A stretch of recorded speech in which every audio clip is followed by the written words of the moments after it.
नमस्कार, मैं अंजना और आप देख रहे हैं टीवी 22 न्यूज। आइए रुक करते हैं आज की बड़ी खबर पर।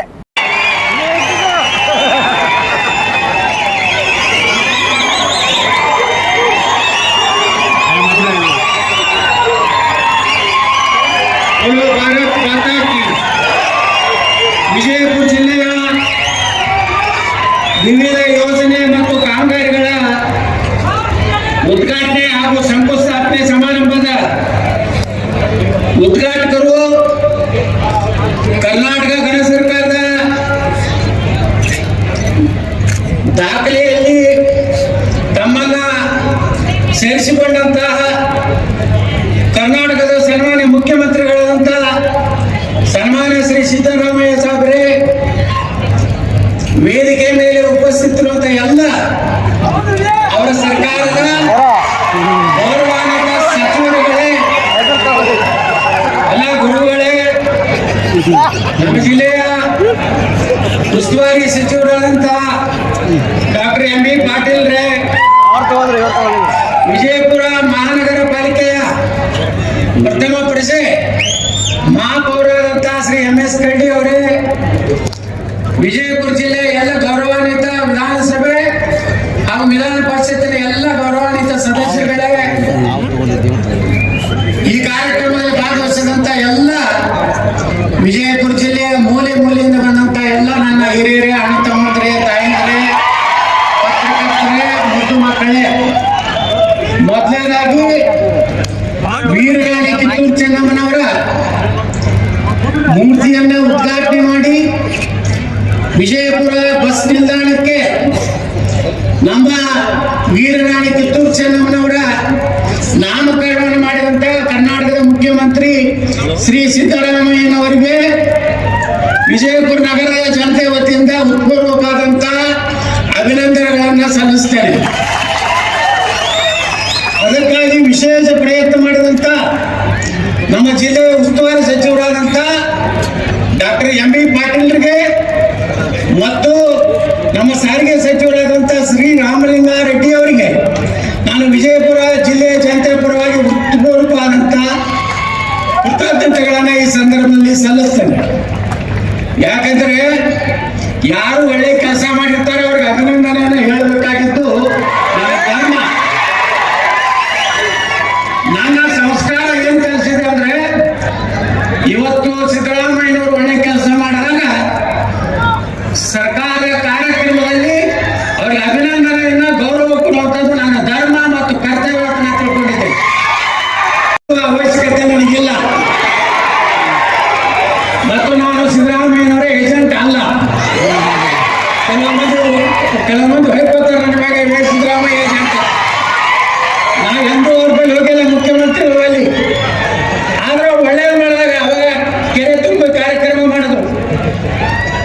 ಬೇಗಂ ತಲಾಬ್ ಕೆರೆಯಲ್ಲಿ ತಾವು ಮುಖ್ಯಮಂತ್ರಿ MLC ಆಗಿದ್ದೆ.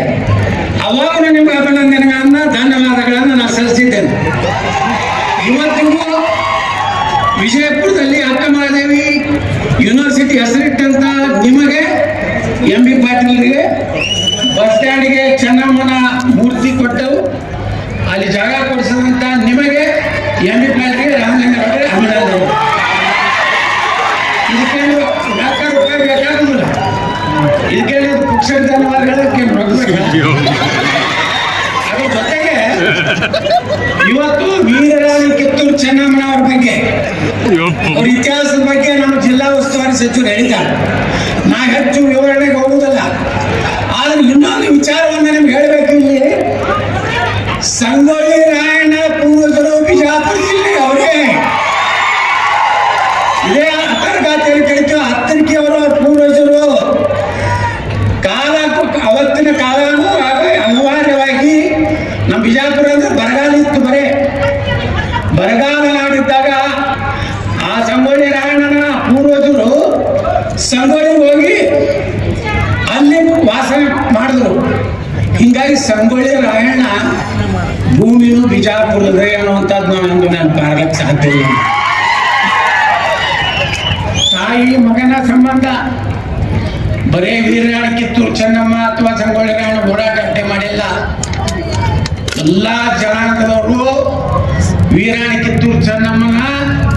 ವಿಶ್ವಾಸದ ಪಾತ್ರದಲ್ಲಿರುವಂತ ಸುಮಾರು 7-8 ಜನ ಏನು ಥ್ಯಾಕ್ರೆ ಬಹುಶಃ ಜಗತ್ತಿನಾಗ ಇವತ್ತು ಥ್ಯಾಕ್ರೆ ಒಬ್ಬ IAS ಇವಾಗ IAS ಇವಾಗ ICS ಆಫೀಸರ್ನ ಹೊಡೆದವ್ರು ಯಾರಪ್ಪ ಅಂದ್ರ ಅಂಟೂರು ಬಾಳಪ್ಪನವರು ವಾಲ್ಮೀಕಿ ಜನಾಂಗದವರು, ಸಂಗೊಳ್ಳಿ ರಾಯಣ್ಣ ಹಾಲಮತ ಸಮಾಜ, ಅದ್ರ ಜೊತೆಗೆ ಎಲ್ಲ ಸಮಾಜದವರು ಒಡ್ಡರ ಎಲ್ಲಣ್ಣ ಅದಾನೆ, ಬಂಜಾರ ಸಮಾಜದವ್ರು ಅದಾರೆ.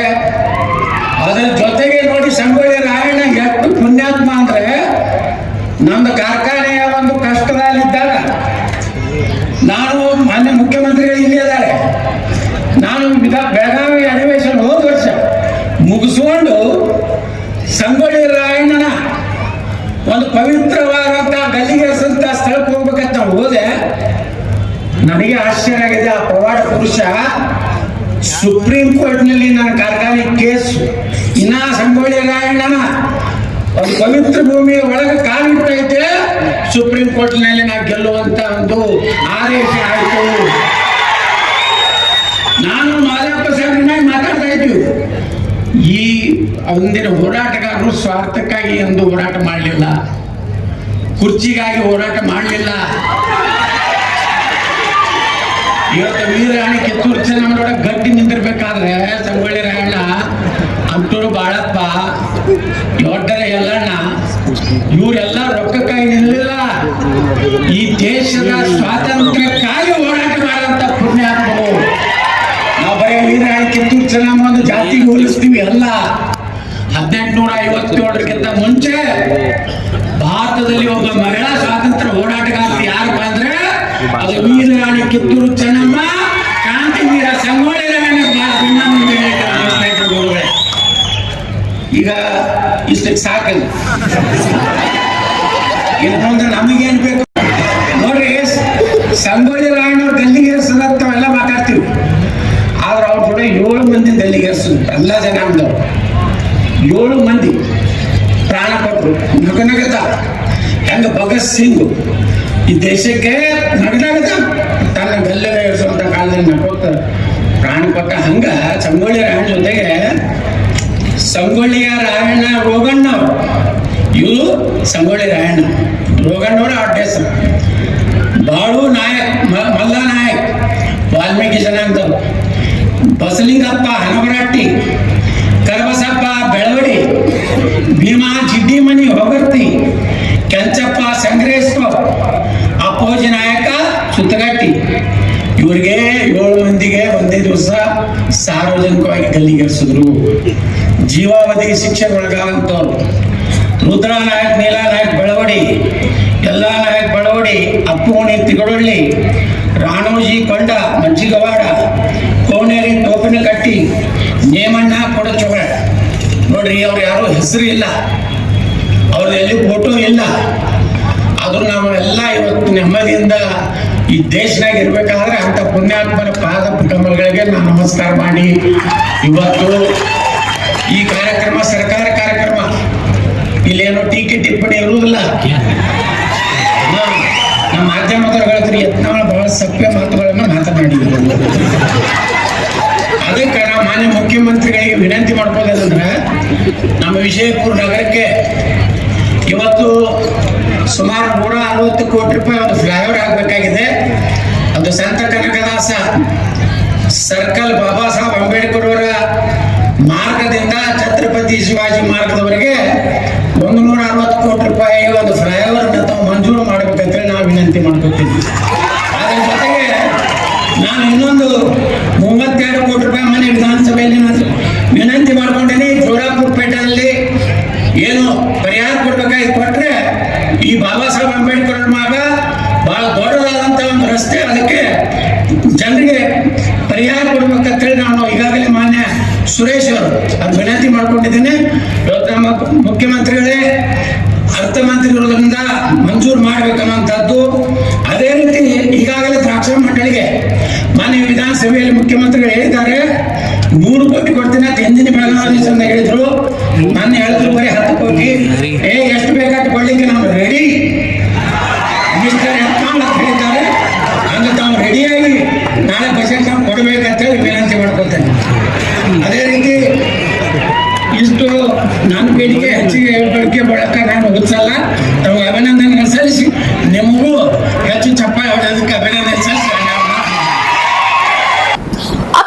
बस इतना ही, फिर मिलते हैं एक ऐसी ही बड़ी खबर के साथ। तब तक के लिए नमस्कार और देखते रहिए TV22 न्यूज। अगर आपको वीडियो पसंद आई हो तो लाइक करिए व शेयर करिए। ऐसे लेटेस्ट अपडेट पाने के लिए बेल आइकन को प्रेस करना ना भूलें। अगर आप हमें फेसबुक या फिर इंस्टा के माध्यम से देख रहे हैं तो हमारे पेज को फॉलो जरूर करें। धन्यवाद।